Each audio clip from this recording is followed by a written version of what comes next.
Hey, I'm Dan Thomas, and welcome to my channel for the Newbie Woodworker. Here's some practical tips on transporting and cutting plywood. In the United States, most plywood comes in 4-foot by 8-foot sheets. Sheets like this may be slightly different sizes elsewhere, but the issue is the same. They're too big for most people's vehicles. So here's my tip for making it easier to transport sheets of plywood. I have my local lumber store, or big box store, break each sheet down into smaller panels by having them make 2 cuts at 32 inches. That gives me 3 smaller sheets that are 48 inches by about 32 inches. That might sound a little crazy, but I've been doing it for years and it works great for me.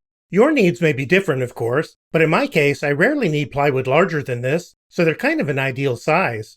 They fit easily in the back of my mid-sized SUV, and they fit much better on a roof rack, too. They're easier to handle and easier to store. And they're easier to cut at home, which is the main focus of this video. I'll talk about a couple of ways to cut plywood sheets, and the first one is using a table saw.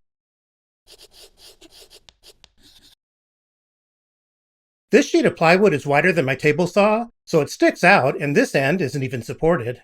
So I got some cheap roller stands from Harbor Freight and used one to support the side. Here's the Harbor Freight product page. I only mention it because when I just did a search for roller stands on Harbor Freight's website, it didn't show up. But I did a Google search for Harbor Freight roller stands, and it returns a link that does work. Go figure. Anyway, once the sheet is cut far enough, it'll hang off the back of the table saw, so I added 2 more roller stands. That's why you always want to do a dry run first with the blade lowered. Check for things like, will I run into anything? Like a car? And what'll happen when the cut is finished? Will both pieces have enough support to not fall on the ground? And equally important, how will I turn the saw off when I'm done with the cut? My saw has a paddle that I can hit with my knee. When in doubt, get someone to help, like my wife is helping me here. When you feed the stock through the blade, the plywood sheet may start to flex, and it gets really easy to pinch the back of the blade. If the back of the blade is exposed, the rising teeth at the back of the blade can lift the plywood up and possibly cause kickback. But if you have a blade guard, splitter, or riving knife when the stock starts pinching, it'll keep the stock from coming into contact with the teeth. Very important. So make sure you use a riving knife, splitter, or blade guard. A blade guard is best because along with helping keep your appendages out of the blade, if you accidentally press down on the end of the plywood and cause the front of it to lift off the table, the blade guard won't let it rise too high. When you set your blade height and you're using a blade guard, you can raise the blade an inch or so above the top of the stock and you should be fine. But if you're not using a blade guard, and you really should be using a blade guard, I always recommend raising the blade just enough so the bottoms of the gullets are about even with the top of the stock. The camera makes this look a little short of that. However, as I mentioned previously, it's possible a big sheet of plywood might lift off the table, so you may want to raise the blade higher for this cut. Just remember that the higher the blade is, the higher the chance of touching it accidentally. So why aren't I using my blade guard here? Because I'm an idiot. No, seriously, it's because I was being an idiot.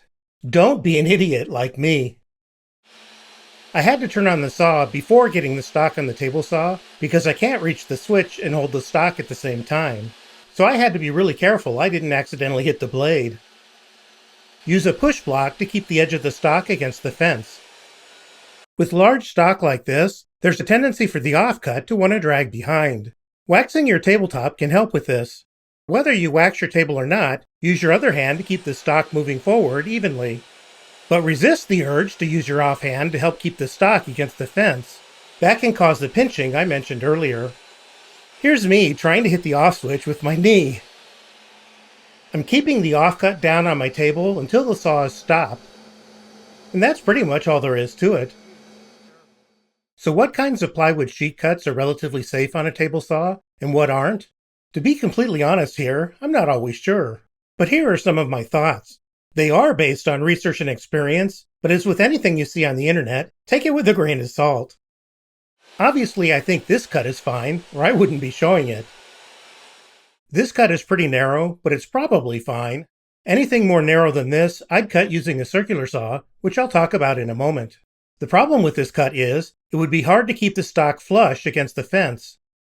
So I'd move the fence over a little and make a first cut wider than necessary. By the way, I like to mark the edge of the offcut in red, so later on I know it may not be square. And then I'd make a second cut to trim the stock down to the actual size. This one makes me uncomfortable, although I'm not sure why. I think I'd rather cut it like this, but I'm not sure. What do you think? Leave a comment and let me know. This one is definitely a no-no. This is basically the same as a crosscut, with it this wide and this narrow.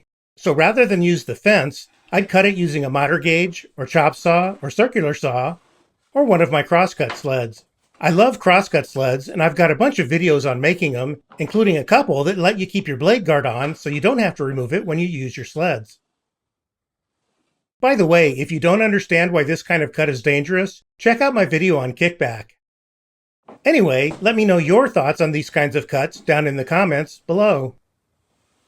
So what do you do if you're not going to cut it on your table saw?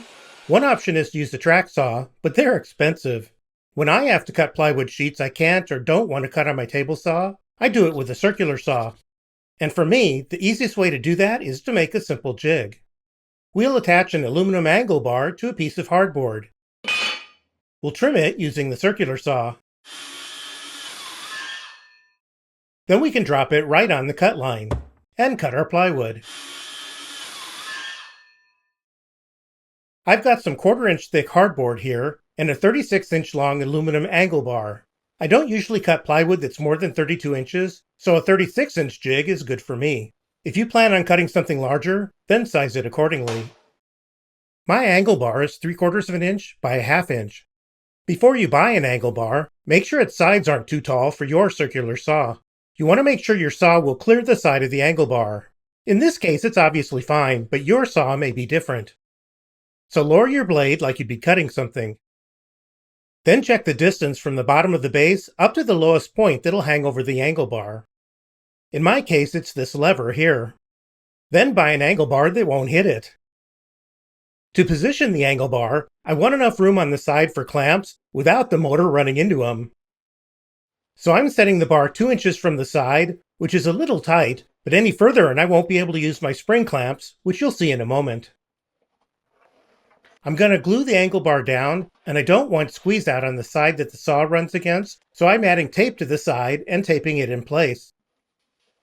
I'm using 5-minute epoxy glue. You actually don't need a lot of glue. I got a little carried away. Here's the spring clamps I mentioned a moment ago. If the bar was further than 2 inches from the edge, the clamps wouldn't reach it.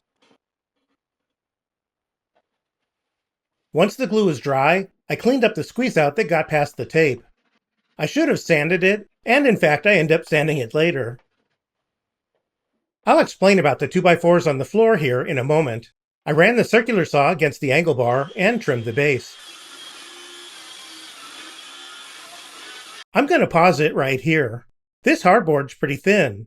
I'm not. My knee is over an unsupported section of the hardboard. Can anyone guess what happens next? That's right, I cracked the hardboard. I should have used more 2x4s for better support. Or lost some weight.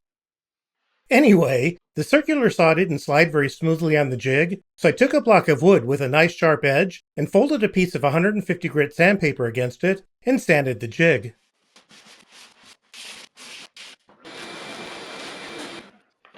That still wasn't as smooth as I'd like, so I waxed it. Now it's perfect. Now we're ready to cut some plywood. I like to set my circular saw's blade depth on my workbench so I don't have to do it on my knees. So I get some plywood about the same thickness as I want to cut, set the jig on it, and place the saw on the jig. Then I lower the blade so it's a little below the plywood. Like you saw before, I like to put some 2x4s on the floor to support the stock. Lay them flat like this, not on the edges, or they'll tip over too easily. You want to be cutting across the 2x4s, not down their length. Otherwise the stock could bend and pinch the blade, which can cause a nasty kickback. And yes, this means we'll cut into the 2x4s some, but just hang on to them and use them again next time. Measure and mark where to cut. Place your jig on the 2 marks and clamp it down. Then just keep the base of the saw against the angle bar and make your cut. If you're using a corded saw, watch out for the cord. Some people put a non-skid backing on their jigs, like drawer liner material. Then you don't need to clamp the jig down. Instead of using 2x4s, some people use a big foam pad they don't mind cutting into. A potential problem with this tip is where to put the clamps. Well, if you added the no-slip backing, you don't need the clamps. Clamps? We don't need no stinking Clamps? Oh, no! Let me know in the comments if you've got more tips. If you enjoyed this video, please give it a thumbs up. Leave a comment if you want, consider subscribing if you haven't already, and don't forget to ring that bell so you'll get notified when I release new videos. Thanks!